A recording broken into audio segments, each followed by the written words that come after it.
Hello, we are Geeks Assembled, and today Susan and Ethan are joining me to discuss a movie from the summer of 1987, starring Cher, Susan Sarandon, Michelle Pfeiffer, and, of course, Mr. Jack Nicholson.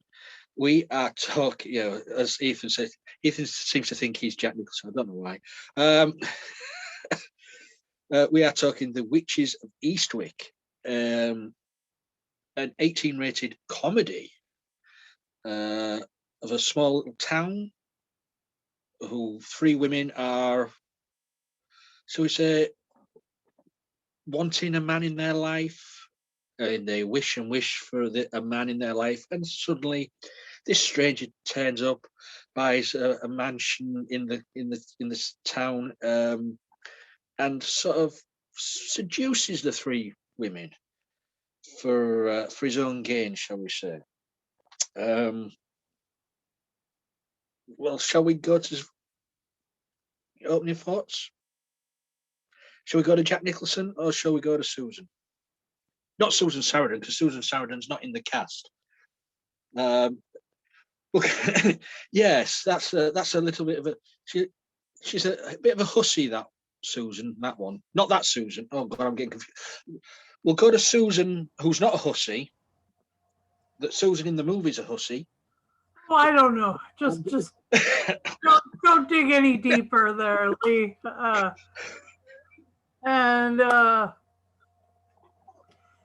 So this movie came out the summer that I graduated from high school, and I never saw it.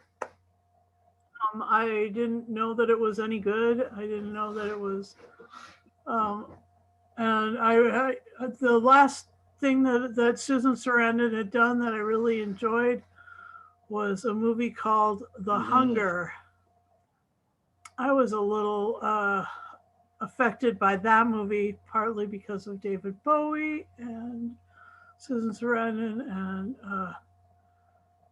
but this one, I mean, this one had Cher, who was super famous with it. Super famous. She'd just ridden the torpedo launcher on that aircraft, or that destroyer, that battleship. That's the one. And she was huger than life anyway. And Michelle Pfeiffer had just done. She was on her way, or had just. She was on her way to doing Batman, and with Jack Nicholson.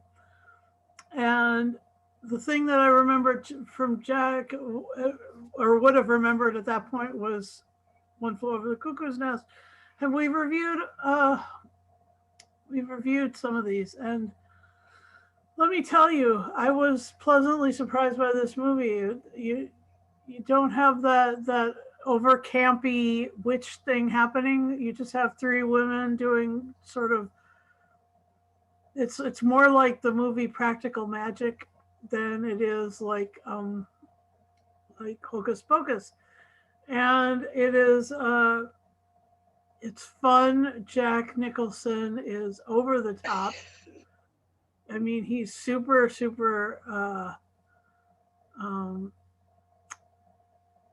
he's super sleazy. Yeah. He's trying to glom onto these ladies, and he has he has a really nice home, and he has some really fun adventures with them in this little quiet town in Rhode Island. And they didn't go the way of Salem. They didn't go the way of Massachusetts. They went to a smaller, richer city, a little suburb of New York City, basically. And so it's that kind of hoity-toity. And all the people in the town, though religious, are hoity-toity, also easily swayed. And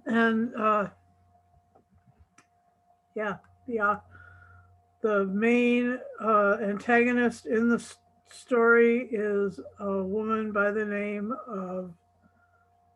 of Felicia Alden, Mm. played by Veronica Cartwright, and her husband Richard Jenkins plays Clyde Alden, and that's the main baddie in this. And she's a Christian, and she will have no part of any of this. Anyway, so like that's my opening thoughts. I enjoyed it. Just to let you know, I was pleasantly surprised, and so. Uh, and this is the second comedy movie that we've reviewed this weekend, and so I'm kind of having it's been quite a chuckle. Uh, Yeah, it makes a change to do a bit of comedy. yeah, it does. So enjoyed it. Throwing it back to you. Thank you, Susan. Susan, who's not the hussy. Susan, who is a brilliant cast member, but not a hussy. I'd like to verify that. We'll get a disclaimer at the bottom of the thing saying she's not a hussy. Over to Ethan, who we sometimes debate about his mental state. Yes.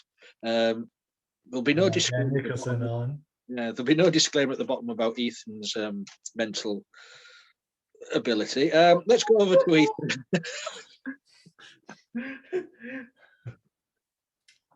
Way to grow, Jack Nicholson. I love a bit of pussy in the morning.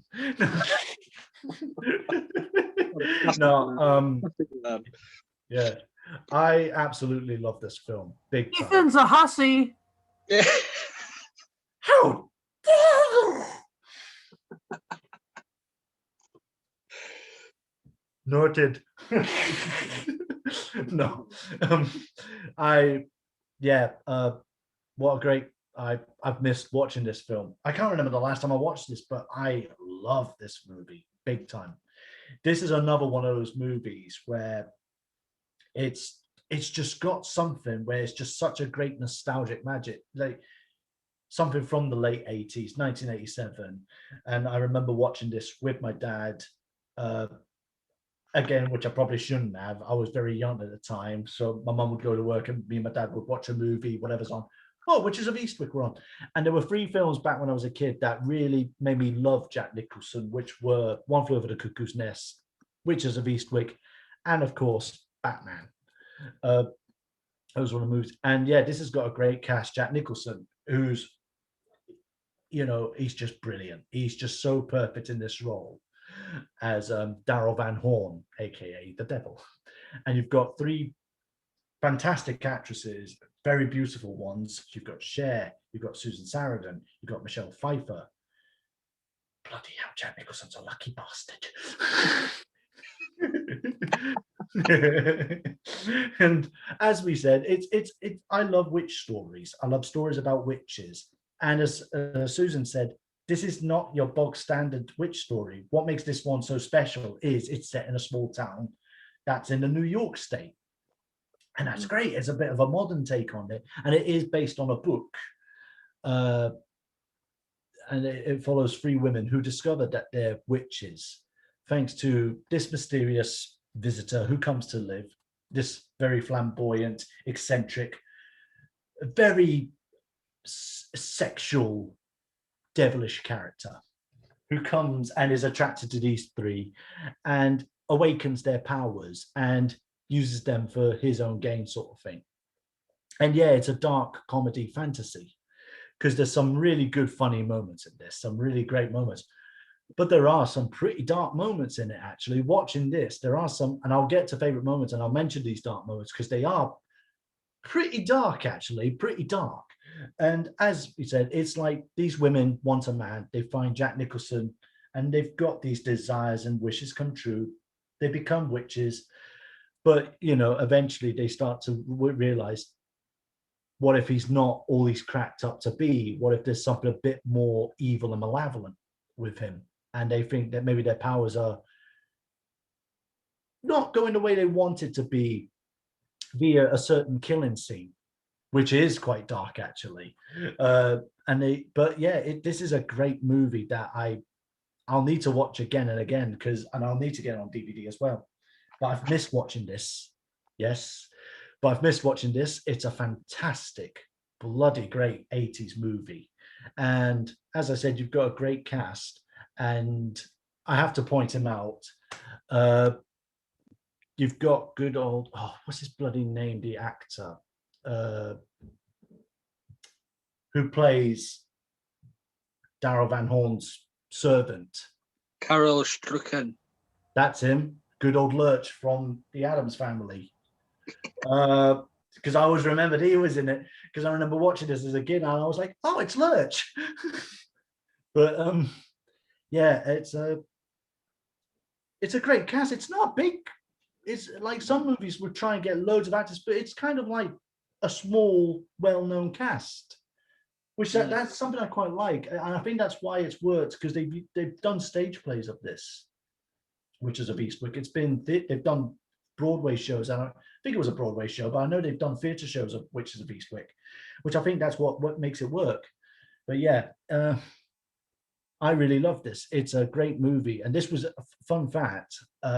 Was produced by Peter Guber and John Peters, who would 2 years later go on to work with Tim Burton to do Batman, 1989 movie, which me and Lee were saying, I'm pretty sure Peter Guber and John Peters were watching this at one point, and this is Jack Nicholson's audition for Bloody Joker, because there's so many bits where, again, I mentioned favorite moments, where you just look at him and you go, this is how he got the role of Joker. But you could see it. But yeah, no, they all played the parts. Susan, Michelle, Cher, Jack, they all played the parts perfectly. No, this is one of my favorite movies. Again, another favorite movie of mine. It's great. I really do. Yes, I do have lots of favorites, but it's just one of those movies that just touches me and go, oh, I watched this with my dad, or watched this when I was a kid. It's just got such a nostalgic hit to it, and I loved it. I loved watching this film. Great film. Thank you, Ethan. Yeah, what can you say? It's for the magic side of this movie. They don't use a lot of special effects. They don't go over the top. Yeah, okay, there's the floating moment and stuff like that, but it's all the way he seduces them and plays them against the town to his game, because he wants to pass his seed, doesn't he? He wants to impregnate them, have children. That's what the devil wants, and all they want is a man in their life, really. And he just bends to their desires. He he's in their eyes, he's their ideal man. Apart from when Cher tells everybody that his penis bends the wrong way, but that's made me laugh. But yeah, so fun. It's just the watch. It's a masterclass in acting, this, because you've got Susan Sarandon, who is just a wonderful actress, and in this, she's playing a timid music teacher. And the only time I've seen Susan Sarandon play timid before is playing Janet in Rocky Horror. And then also the timid teacher soon disappears and turns into this red-headed, as I said earlier, hussy. Out of the three female characters, she's the one who changes the most. Cher and Michelle Pfeiffer, they stay grounded, but she just changes her character totally, which shows how good an actress she is. Cher is a brilliant actress anyway. She doesn't just sing. to our friend out there who just thinks Cher sings, we know. Hello, Alid. I was meaning to mention about Alan. I'm Yeah. surprised he's not jumped on for this. And as soon as I said, if I could turn back time, he pops up. But and of course Michelle Pfeiffer, another wonderful actress. I mean, she's a downtrodden mother of, I think it was 6, was it, in the movie? And and she's downtrodden in her job as well. You feel sorry for that character and what she goes through in this movie as well, through what he does to her near the end of the movie. But it's just the way he seduces them one by one, how he does it. He is a sleazeball in this, but I think Jack Nicholson has cornered the market in playing sleazeball characters, oddball characters. He's mostly playing himself, really. It's the same character he plays most of the time. But to cast Jack Nicholson as the devil, what a tremendous idea! Whoever had that, and his name Daryl Van Horn. It was just class. And as I say, he gets his comeuppance from the 3 ladies, shall we say. They get their own back in the end, which is such well done. I mean, I won't go into that now, but they say there's some moments in there. But yeah, it's enjoyable. It is 18 rated because there is, it's more about the sex and the language and But apart from that, it's the comedy in this is just so well done. It's good, and it's, as Ethan said, it is dark as well in places. Well, what do you expect? Witches, the devil. So shall we go favorite moments, things you weren't so keen on? Go on then, Ethan, over to you. Cheers, mate. Well, as you mentioned that it is a masterclass in acting. It's so good. The scene I'm going to mention first, and it was the one that always stuck in, and even as a kid I really liked this, which is probably questionable at my age, but at that age. But the bit I really like is when Susan Sarandon meets Daryl, Jack Nicholson's character. That entire scene from when he's at the door and says, we meet at last. The whole acting between them is brilliant. It's a great scene.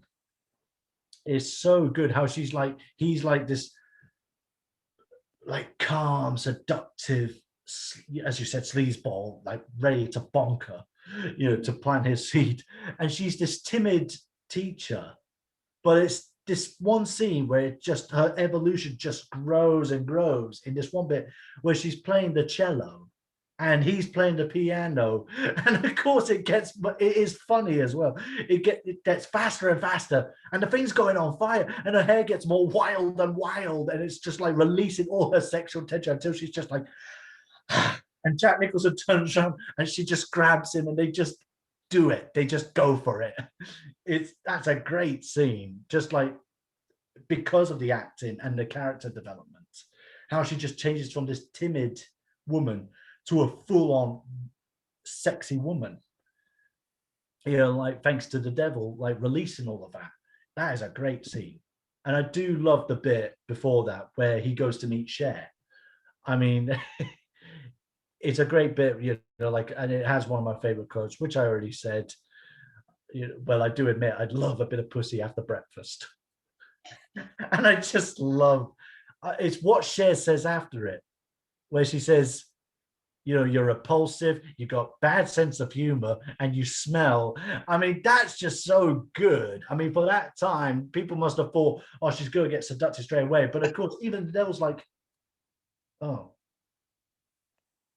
do you prefer to be on top or on the bottom? He's still going for it. He's still saying it, just like even getting all these insults. He's just like, do you want to be on the top or on the bottom? As you said, it's all about the sex and the slow, but it's the comedy about the sex, which is so good. And of course, he says all the things like he knows what they are, like how Cher goes home to her daughter and stuff like that, and he plays all that to them. I just love that. I love the dreamlike sequence where after he sees all, well, before that, I do love the tennis court bit. I mean, that's a real famous bit with the floating ball. It's when it is just, the whole movie's a great acting class. It's when they see each other and they're like, why are you here? Why is that? And of course, you see the anger building up, but he's using that to sort of get them angry and use their magic. It's very clever. I love that bit. And then there's the dream sequence after that,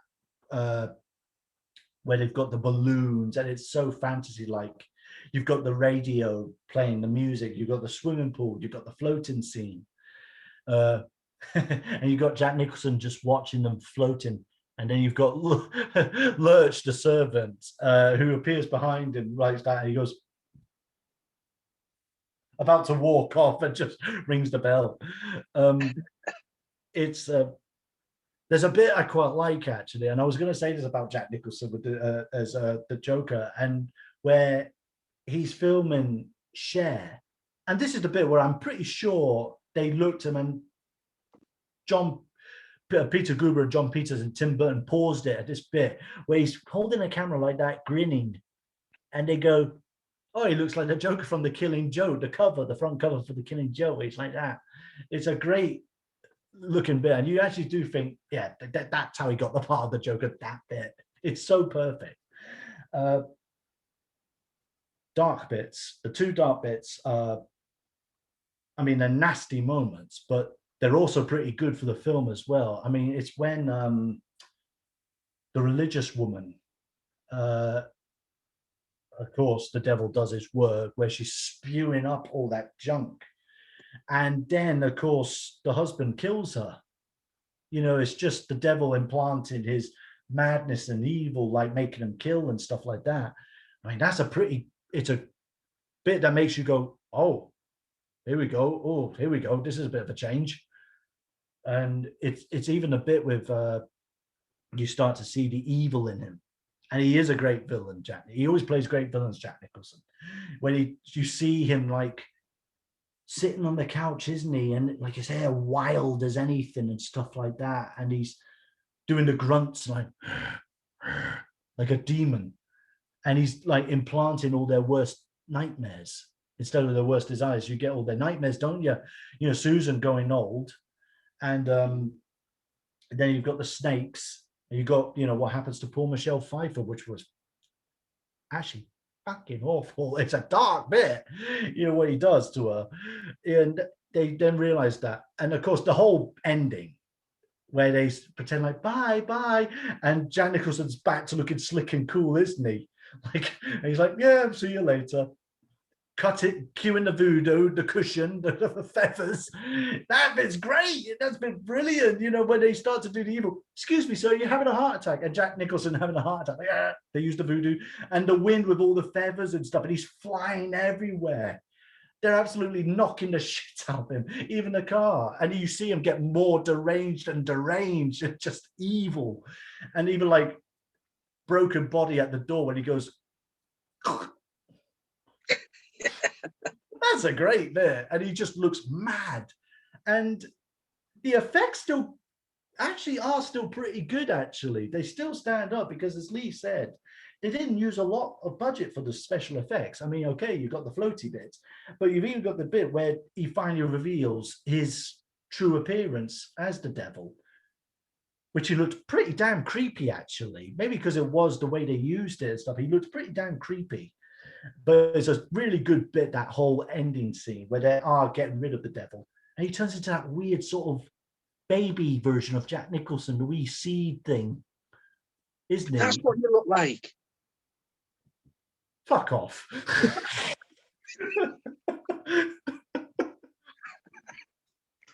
This podcast is an 18s as well, just like the movie. As if. All right. Just as well, I love you. Not in that way. Well, we'll carry on. Oh my God, the romance begins in the middle of this fucking podcast about witches in Just as fucking Rhode Island. What the fuck, guys? Just anyway, but yeah, great bit. I mean, that's a great ending. I think those are my favorite moments. I'll let you guys pick your favorite moments. Well, thank you for that, Ethan. It's so kind of you to let us pick our favourite moments. Well, you're welcome. I will pass over now to Susan, the non-hussy Susan. How do you know? I'm just not even. Just why don't you just drop that way of introducing me? Anyway, yeah. So I guess my favorite moments are when they're together and seemingly polyamorous. It's strange. It's but it kind of it's like way ahead of its time that way. And the other thing that I liked is I love it when she's teaching the band how to play, and she's using her magic to make them play better. And the principal comes in, and he's got his desire on her, and he's been sexually harassing her, and he just runs like crazy. He's like, I'm out of here, fucking A. So yeah, that was you know amazingly well played. And there are a lot of kids in this movie, and usually it's really hard to play. I mean, there was, what was it? She um hang on. I'm gonna find out. Um,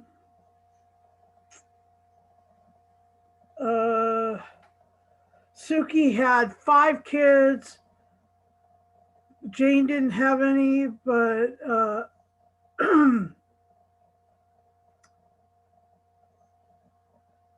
Alexandra had 2. And so they had 8 kids, and then they had those other 3 children.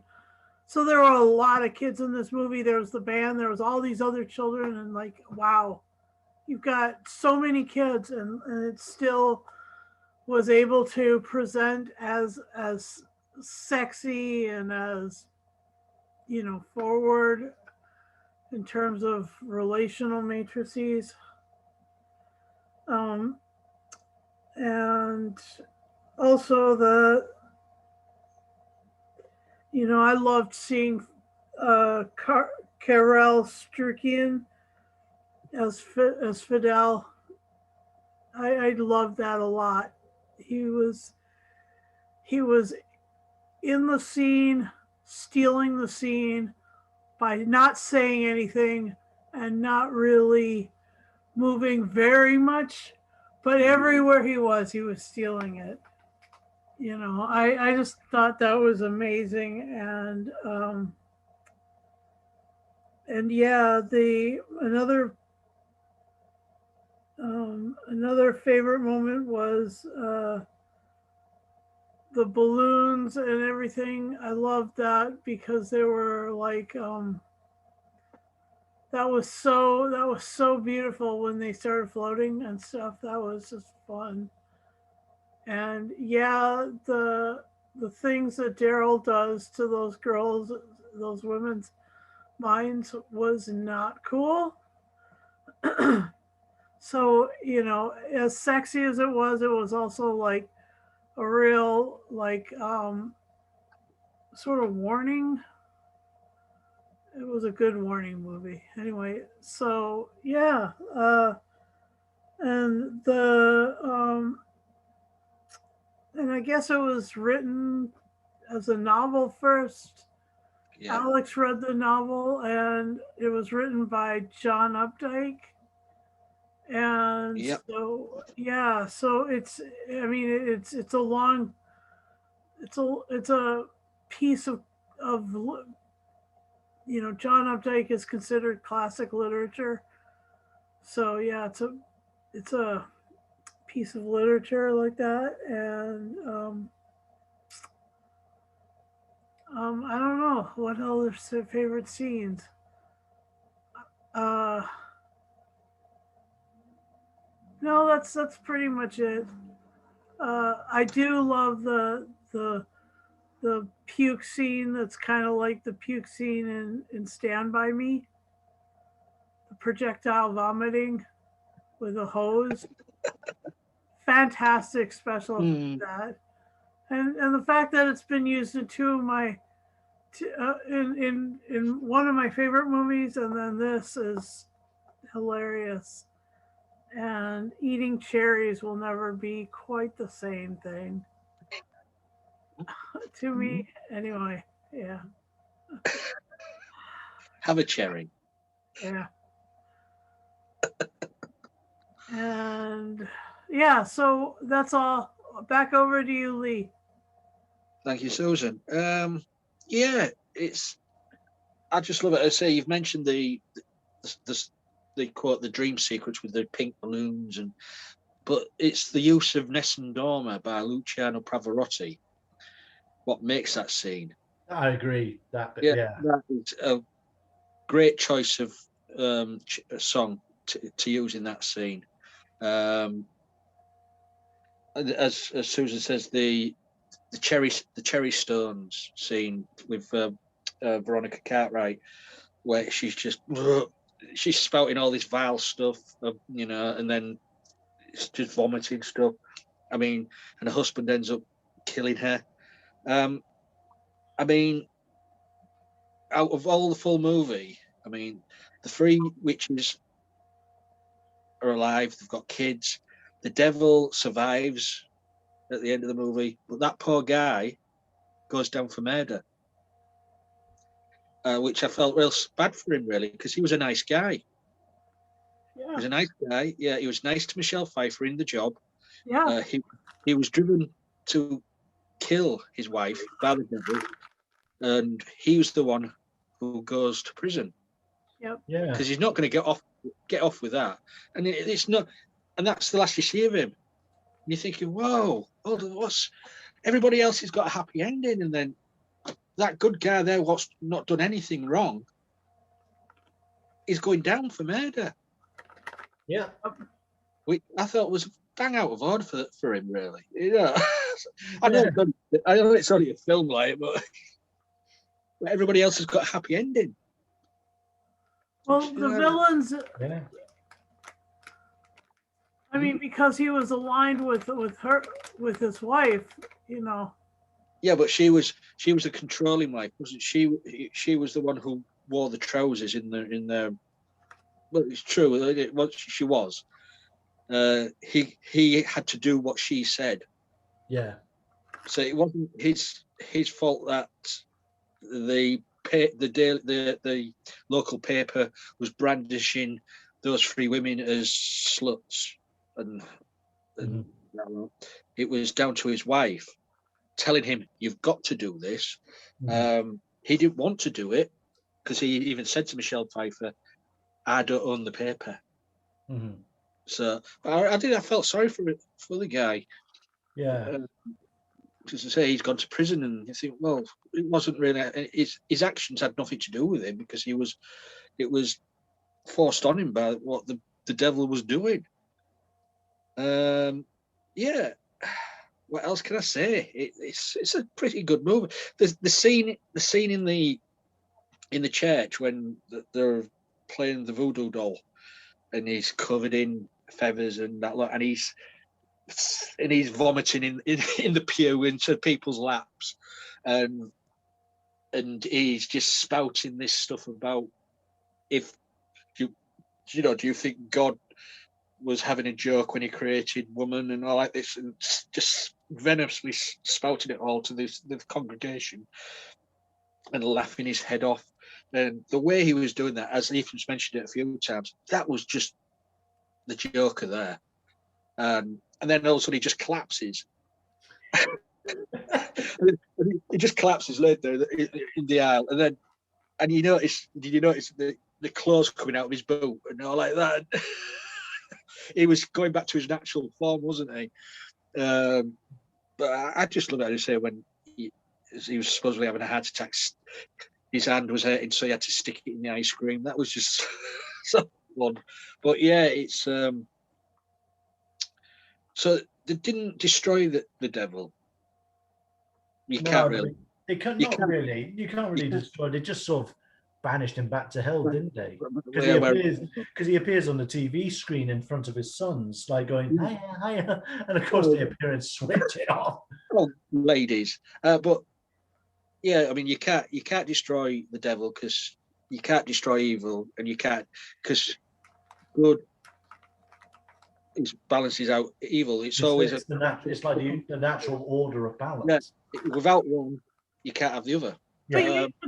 Good does win, but yeah, you won't be able to vanquish it completely, especially if you're making a movie. It always comes back in a different form. Yeah, especially when you're making a movie which turns the devil into a protagonist. Yeah, I mean, it isn't that the devil in this movie is, yeah, it's true. It's black and white. It's yin and yang. Good and evil. It's one of those things. But one of the favorite things in this movie for me is when the girls sort to say, "We need some time apart. We need some time apart. We'll just leave us be for a while." And he doesn't like that. He said, "Nobody's phoning me. Nobody." He's going on to the doors, knocking on the doors. Nobody's, why don't you come and see me? And then when Cher goes around there, he's doing his own ironing. It's just so the downfall of the devil when his plan isn't going according to the way he wanted it to go. It was just so well done. Yeah, he just shows he's like a big spoiled child, isn't he? Yeah, that's what he is. He's just basically becomes a spoiled child. Yeah, it's that one of them, that scene there where they just sort of gave him the cold shoulder, which is so well done. And that when he dug his claws into the table and just yeah, that was but that was so well done. As I said, acting masterclass from those actors there. But I'm going to get a petition up because I'm sure that guy's still in prison now. I'm going to get a petition up to get him free because it's not on. Anything else you'd like to say before we go to final say and score? No, I'm pretty good here. Okie dokie. So it's final say and score. We'll go. Well, Susan. All right. Well, I enjoyed this. It was a real, a giggle, a sexy giggle. Let's just say it that way.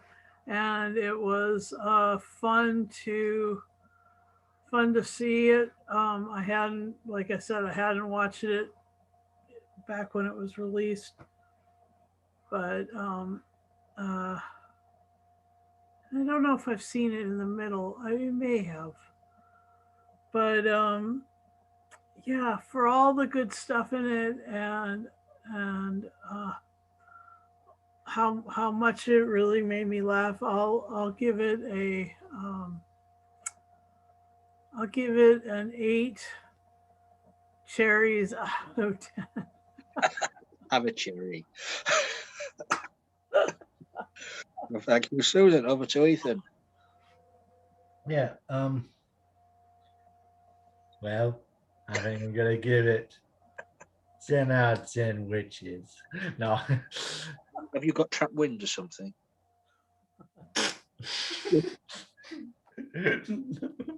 No. Yeah. Great movie. It's sexy. It's funny. It can be dark. And it has a very unique style to it. So yes, 10 out of 10 witches for this movie, for just a great movie. And I've just realized that picture of Jack Nicholson there with those women. That's me when I'm hoping I wake up, but then I wake up and I've got to go to bloody work. Which one are you? Shut up. Right. I'm Jack Nicholson. Oh, right. I don't know. You might have been the one in the lace. I don't know.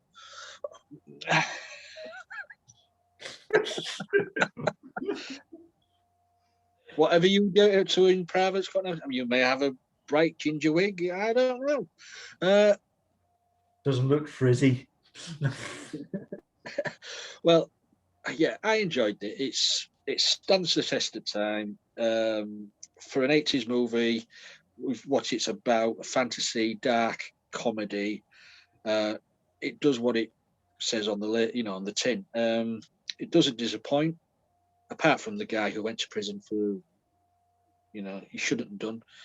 I'm going to lose sleep over that. We'll look him up if he's alive. We'll see if he's still alive, and if he's alive, we'll make a petition. Yeah, we'll get a petition. We'll get him up. He's mostly still on death row. Well, anyways, I digress. Of course, what am I going to give it? I'm going to give it 10 pussies out of 10. Oh, see, I should have said that. Because I'm a horny little devil. So that is our little raunchy review of the Witches of Eastwick. I'd like to thank Ethan. I'd like to thank Susan, and she's not a hussy, as we well know. She is our rock. Apparently, I'm the fucking hussy, but there you go. Well, anyway, you guys out there, please leave a comment below what you thought of the movie, or what you thought we should review in future casts. If you want to be involved in our cast, please leave us a message. We're on Facebook, we're on Twitter, all over the place. Get in touch with us. Also, please share our videos out there. Give us a thumbs up, share them out there, get us out there and get us well known. Share them out there.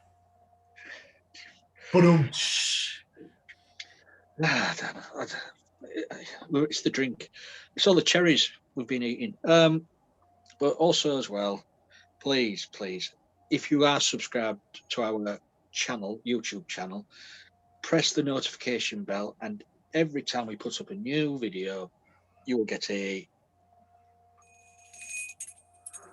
it's mostly going to be a bit better than Ethan's little dinger.